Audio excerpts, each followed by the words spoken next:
We're now going to be taking a look at a 4-stage workflow speed demo. And this speed demo is a 13-minute demo where we're going to go through the dynamic forms, the rough details, the refined rough, as well as the cleanup stages. Now, some important things I want you to remember is that we want to be aware of what we need to be focusing on at each stage of the workflow.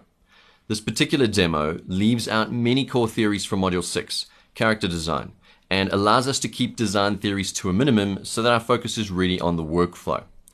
Don't worry about looks too much when you're practicing this in your own work. Just focus on grasping the workflow as best as you can.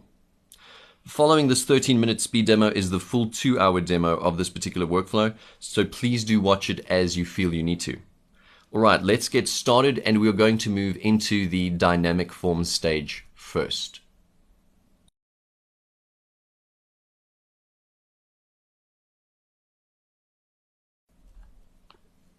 So as we start in this stage, we're really focusing on the forms, just getting the basic forms down.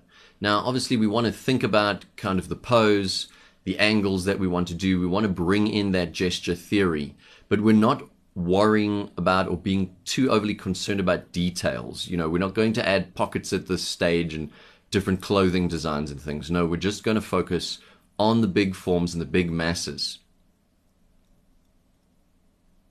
You'll see here that I'm busy measuring out the proportions. I've checked the angles from our gestural knowledge, the horizontal and vertical tilts. I've given them a bit of a check. You'll see I've done some circular heads just to kind of measure out the proportions. I wouldn't say they're 100%, but in this demo we're going for a caped crusader type of character. So I've made his proportions just a little bit more sort of heroic. And I'm using the basic cylinder forms, really, the basic cylinder forms and the basic forms we've learned in the anatomy module to kind of really just get those anatomical forms down to allow me to draw on top. At this stage, you really want to get the pose that you want down. You can experiment, of course, it's the rough stage. Don't feel you have to draw anything really perfectly here. Experiment, move things around, move parts around. If you're working digitally, sometimes it's very easy to just do a selection and move it around. And also, if you're working on paper, stages 1, 2, and 3, you'd really just all do on the same piece of paper, just kind of erasing it and making it lighter at each stage, and then doing your cleanup on the last page. There you can see I flipped the page around. You can use a mirror if you're working traditionally. This is very useful. It helps you adjust your eye to the pose to see if you've drawn any angles weirdly. And you can see I made a tilt adjustment there. And then I end off by really just solidifying a lot of the forms.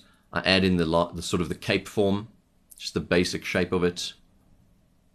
And that brings us to the end of working on the forms. The basic pose gets completed and we're ready to move on to the next stage.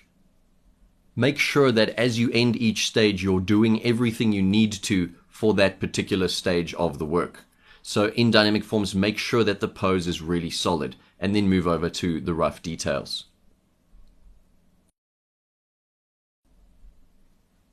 With the solid foundations of our dynamic form stage down, we're free to move into our rough details stage. And we drop the opacity of the lower layer, or if you're working on paper, you can simply just erase lightly with a kneaded eraser and then draw on top.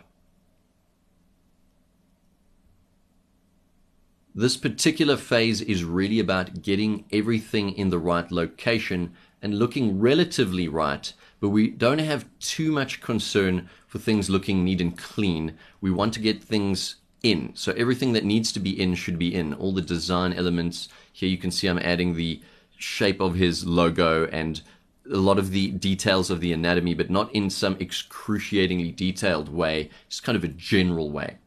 So you want to think of it as getting all the elements you need in a general way, and then when we move to the next phase, we can then refine those rough details a little bit more.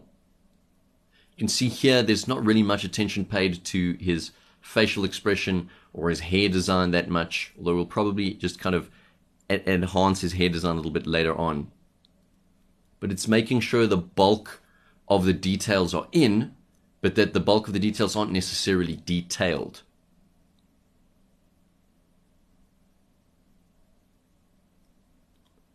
Once again, keep in mind that this is a rough stage. So Everything's game, everything's changeable. Don't feel locked into anything. You'll see that even I will make multiple changes to the legs and the arms and various other elements. That's what it's about. We're building something, and of course we're going to have various challenges along the way that we need to address, right? Things that don't look right to us or things we feel could look better. And this is definitely one of the good stages to change it, and of course the next stage as well. There you can see I adjust the tilt once again. I'm kind of thinking about additional elements that I may want in the piece, anatomical details, costume details, and so on. You want to strive to be feeling confident with each stage in itself.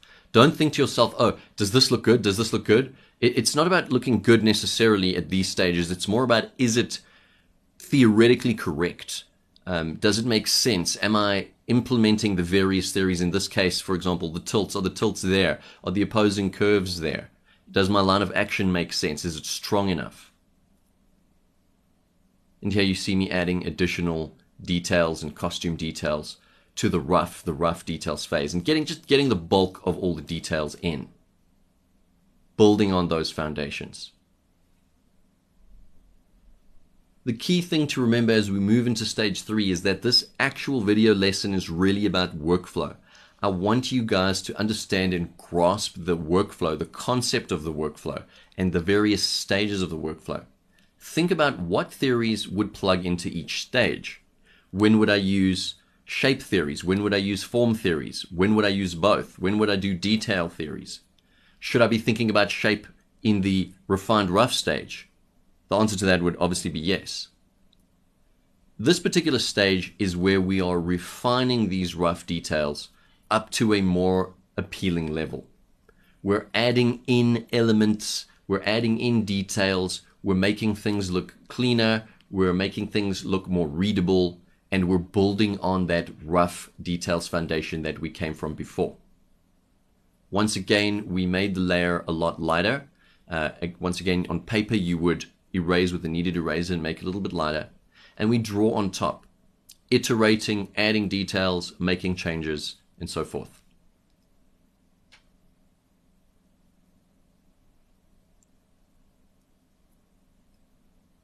An important thing to note at this stage is that this is really our last opportunity to make structural changes. Because when we do move into the cleanup stage, you're not really going to be able to, in a decent, timely fashion, make massive sweeping changes. You want to make sure that your structure is 100% exactly as you would have it before you move on to the cleanup stage. And so the refined rough stage here is where you want to make any final changes. If you're unhappy with something, change it, go for it. It's still game. As long as you're in the rough stage, you can change anything. And you can build anything from dynamic forms up to rough details, up to refined rough, once again, even in this stage, on this particular layer, if you wish. So go for it. Don't be afraid. I changed that leg twice. This is the first change I'll make, and I'll change it again because I'm not 100% satisfied that he is looking heroic enough and bulky enough. You'll also see in a few moments that I will do checks. I will check for parallels, which is from shape theory. I will check the proportions, which is from anatomy theory. And I will make adjustments based on what I think is more correct. And so a lot of the time you'll find that having things correct according to shape theories, form theories, detail theories is what will make the piece look good. Not trying to make it look good, but implementing those theories that you know the theory is correct. And because the theory is correct, it looks good because it looks right.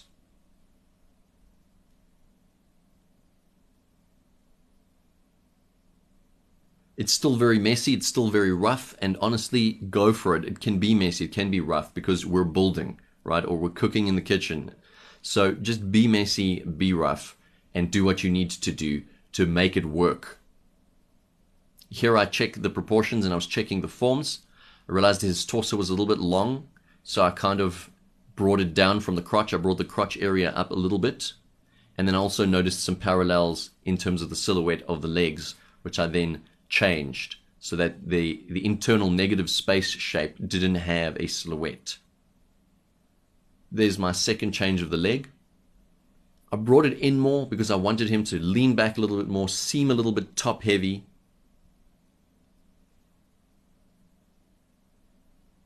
And really get that feeling of confidence out in the character. And I'm pretty happy with most of the rough details here. I do a little bit of extra work on the face, adding in some additional facial details, and we move on to the next phase.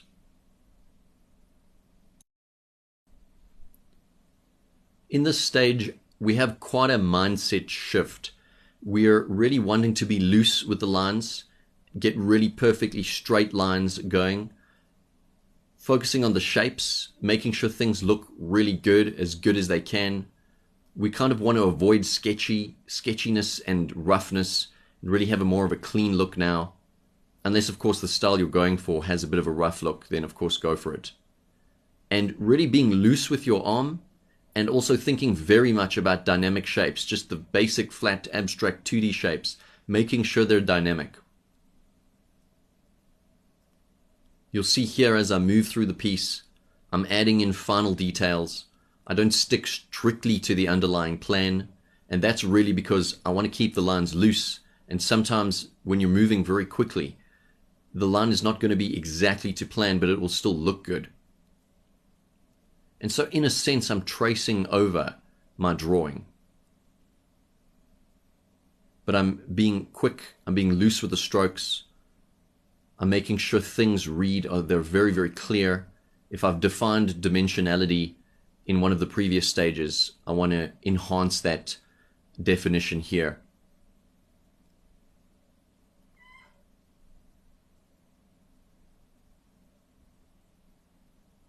And I move over all of the elements that I've drawn out, creating these clean lines, these quick lines, generally trying to draw with a thinner kind of line, because when we get to line weighting, it's easier to weight up a line than it is to weight down a line. So it's easier to make lines thicker than it is to make them thinner. So you kind of want to start off with a thinner line, and it makes it easier to weight it up.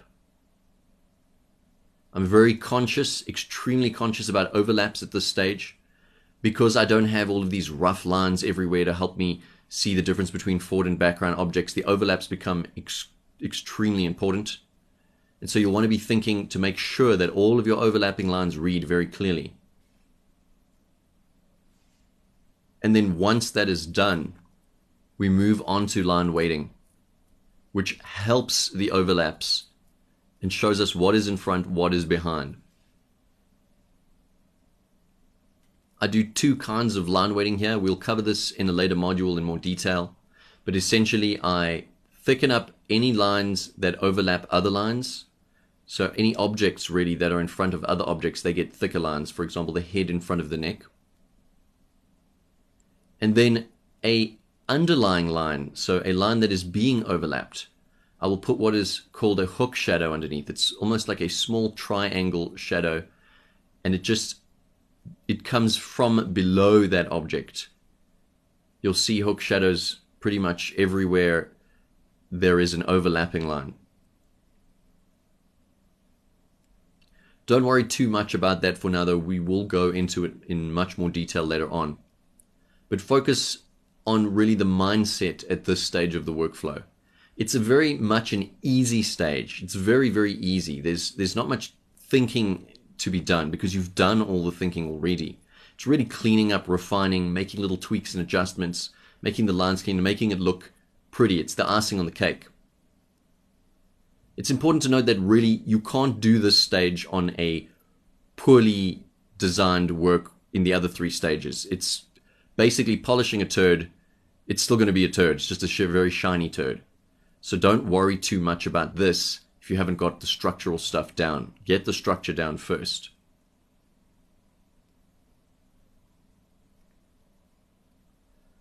Finally, each consecutive stage tends to take longer than the stage before. This stage probably took about the same length of time as the first three stages. Yet it required less thought, just more time in making things look nice.